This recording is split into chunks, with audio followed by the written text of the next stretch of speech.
Believe it or not, this is actually a hot button issue in the private friends Discord server I'm in. Which map is better? Kino de Toten of Black Ops 1 or Shadows of Evil of Black Ops 3? A tale of fake internet arguments, generational rage baiting the likes of which may never be seen again ever, and a funny little repeating joke of censorship. But I'm getting ahead of myself. Let's take this all the way back to 2008, to a little game called Call of Duty World at War. World at War was Treyarch's answer to the exponential success of its direct predecessor, made just a year before by Infinity Ward. This dual stranglehold that the publishers at Activision had on these two companies to constantly churn out excellent Call of Duty games on a yearly basis is something we may never see the likes of again.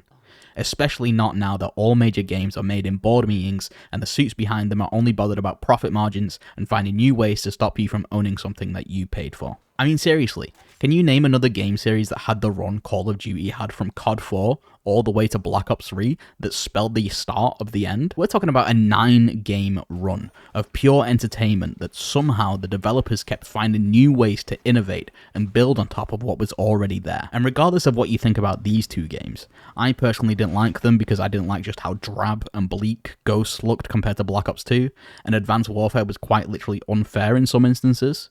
There's no denying the innovation that these two games had within them too. I mean, the entire perk system got reworked for Ghost multiplayer, which honestly may have been a better way to do things than just the 3 perk system we've had for many years beforehand.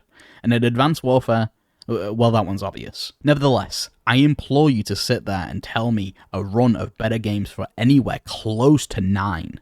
You can't. Resident Evil came so close and then fell at 5 and 6. Either way, we're a little off track, so let's get back on it. I know some developer somewhere is seething at the idea that they didn't get more money just for the concept of adding a wave-based zombie survival mode into World at War. Imagine this.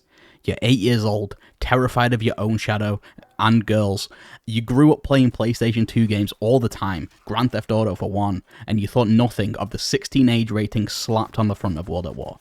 After all, you've killed a bunch of people in video games before now, it means nothing to you. They're just a bunch of 1s and 0s on a screen. Then, feeling elated that you beat a now notoriously tough campaign, you sit back as the screen fades to black and credits roll, thinking that it's all over.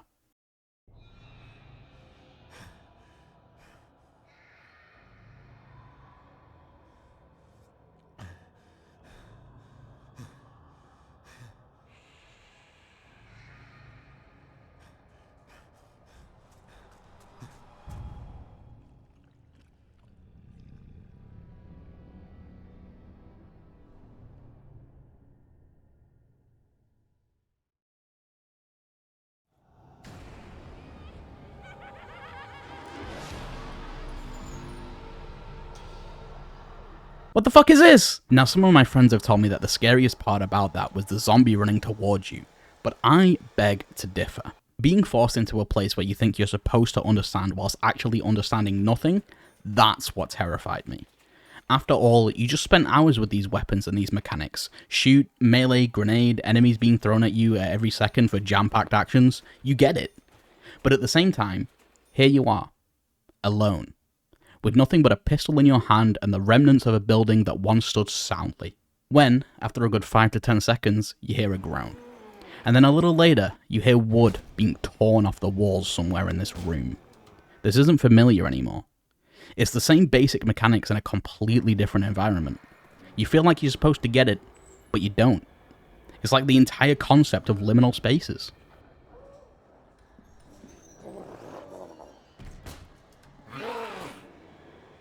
Nacht der Untoten is a very easy map. There's no denying it. It's 4 boxes placed beside and atop each other. However, that easiness is to its benefit, initially anyway. Because a first-time player can walk around these rooms, buy some war weapons, figure out that you can actually re-barricade the windows, and that your main goal is to keep zombies out very quickly. And to me, that's a major part of a great zombie starting map. Now, when you get a little more skilled, a few rounds under your belt, you start to understand how this new game mode works. It becomes familiar. Hey, I don't have to use ammo on the first round. They die to 1 knife, but on the second round, they don't. That must mean they have incrementally increasing health. Thanks for teaching me that game. Or, whoa, look at this fucking thing! And unfortunately, that works against Nacht. Because as simplistic as it is, That means it's very easy to survive when you get better and there's very little challenge just a few games later. This is where I believe Shadows of Evil should enter. Because to a returning player, it functions exactly the same. Given the amount of games you have to play to understand everything in that map has increased exponentially, however, a returning player knows how Beast Mode works, knows how to unlock Pack-a-Punch, knows how to upgrade the sword, knows that you can see exactly where the mystery box is the second that you spawn in, knows that there's just a handful of Gobblegums that can essentially set them up easily for the next 20 rounds. They just know. However, to a new player, well, to make that point, I have to boot up a new game. And I don't mean a new game of Shadows of Evil. I mean a new game completely. Now, I would consider myself well versed in video games. To a point, you just start to understand how they work, and you gain an intrinsic knowledge about the inner workings of how to learn a new game better. I've never played Dark Souls, but I could learn how to play, not master, that game in maybe 20 minutes tops. This is Football Manager 24, and I'll be honest, this is the only game I can think of right now that intimidates me. There's all these menus, and each menu has its own sub-menu, and sometimes a sub-menu even has its own set of sub-menus, and it's just... It's a whole lot to take in for a new player. Now, if you take this and relay it to someone who has never touched a video game before, or at least a Call of Duty game before, and you give them Kino der Toten or Shadows of Evil to play, which one is going to seem less intimidating to them? I'd say they'd sooner be able to approach this simple concept of buying doors, weapons, traps, and prompts you have to turn on power and link the teleporter to Pack-a-Punch sooner than whatever the fuck is going on here. I can hear you. Jesus, is this one I saw in my dream?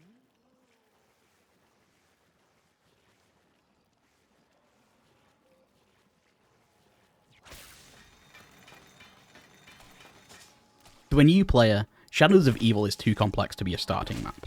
You have all the regular zombies, the flying parasites, the exploding fucking balls every few rounds, and the Margwa, all of which are new enemies that they have to figure out. On top of that, you add in the mystery box, buying weapons, repairing barricades, the entire system of the beast mode that they have, which I'll be honest, I still don't fully know after multiple playthroughs, and my extensive knowledge of Call of Duty Zombies game mechanics as a whole.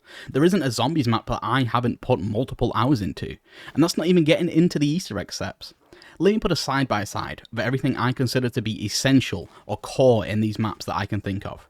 And remember, for a starting map, simplicity for new players is key. Can you see how Shadows can be overwhelming to a new player? While simultaneously to a returning player, it's too easy, you're given too many tools to use. One major flaw that I have with Shadows, and honestly most zombies maps nowadays, is that you can see exactly where the box is within a minute of spawning in. So you know exactly where to go. The thing I love about Kino is, you can't. You're given a choice. Right or left. Go left through the alleyway and follow it all the way around to the spawn room, and you may find that the box was just behind this door, making it so until that point, you've had to survive on your smarts, wits, and the slightly underpowered wall weapons. You can see how, to a returning player, this poses way more of a potential challenge, which is why I say Kino is the best starting map. There's just enough there that no matter how many playthroughs you do, you're still challenged. Whilst at the same time, there's much less for a new player to get overwhelmed by. And that is the essence of the perfect starting map. Plus, there's also this. If you want to pause to read, then go ahead. I'm going to say all of this out loud, but if you wish to read it on your own and skip forward because this pointless video made to just laugh at my brainless friend for thinking Shadows is the best starting map has gone on long enough, then I don't blame you. But anyway, without further ado, here we go. The starting room is grandiose, meaning you can survive in there for quite a few rounds before needing to move on. You can go two ways, adding a layer of difficulty because you're unsure where the mystery box will spawn. Unlike Shadows, where you can immediately look up and head towards it, and Narked, where it has just one location. You can go towards the dressing room, meanwhile the box is in the alleyway that entire time. So you're forced to survive off of wall weapons that incrementally increase in damage, ammo capacity, and usefulness. The double floor layout, which works so well on Narked, comes back and works even better with the implementation of traps in the tight corridors and circular space in the rooms it leads to. All this means that you should never be caught from behind at any point, and if you are, then it's genuinely a skill issue. Once you start going above 2 floors, you have a problem of not being able to get to the 3rd floor and any floor above that subsequently from the first, while still remaining vigilant about where all the zombies are. Not only that, the most valuable part of the map layout is locked behind power being turned on. So instead of power being just linked to perks and whatnot, it opens up a new route cutting directly down the center, leading back to the starting room, which is a place that is integrated into the map and you actually run to and use. Shadows, that starting room is used as a transportation room to get from one place to the other, since you have way more space outside of it that can be used more efficiently. The new zombie type added adds a layer of difficulty necessary to a game mode like zombies, because they force you to aim at regular zombies' feet, meaning you do little to no damage to them. It's a risk versus reward thing. Should you kill the annoying little bastards, or still aim at head height to clear the normal zombies first? Not only that, the way they're implemented can be used as a mechanism to take out the regular zombies, as their explosion, if timed right, will kill a few instantly. Incredibly useful on high rounds where zombies are bullet sponges with near infinite health. Not only that, it has the absolute best weapon set of any zombies game. You have the overpowered splash damage ray gun, the thunder gun, the RPK, Commando, Galil, Mustang, and Sally, all of which are viable options, whereas any other game just has a couple weapons that you need to get to be set up. World at War has the flamethrower, the Thompson, and the Browning. BO2 has the HAMR and a random war weapon / ray gun. BO3 has the Dracon, the Apothecon Servant, a dead ray gun, and maybe the KN. Before you start talking about nostalgia, you can notice that I never said anything about how fun the map was. In short, it's a simple map with zero handholding that you have to figure out for yourself. It has no stupid gimmicks like BO2 onwards. Shit like being able to store your points or use gobblegums to just give yourself the best shit quickly. You actually have to earn it through only playing and killing zombies, nothing else. Well, actually, they have a map of where the box is, so there is handholding. Bro, that voice I gave Thomas, I'm like, oh, I'm not sorry either, fuck you, bro. Bro's talking about the map where the box is. That only works when you get to the power and turn it on, so you quite literally earn it. And that's that.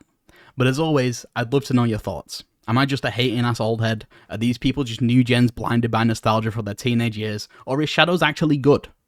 And whilst I'm here, I'm going to throw up some more of that conversation on screen for you to read whilst I say this.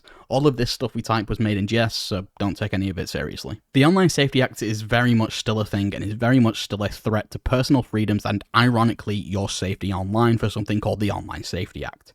Would you trust a third party with your ID to listen to fucking Spotify?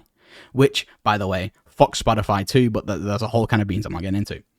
Write to anyone in a position of power willing to listen. Vote on the petition to repeal the Online Safety Act. And perhaps most importantly, join the Clippy movement today to say you're tired of companies maliciously using your data, not caring about consumer rights, and to help stop this abundance of subscription-based mania we find ourselves in.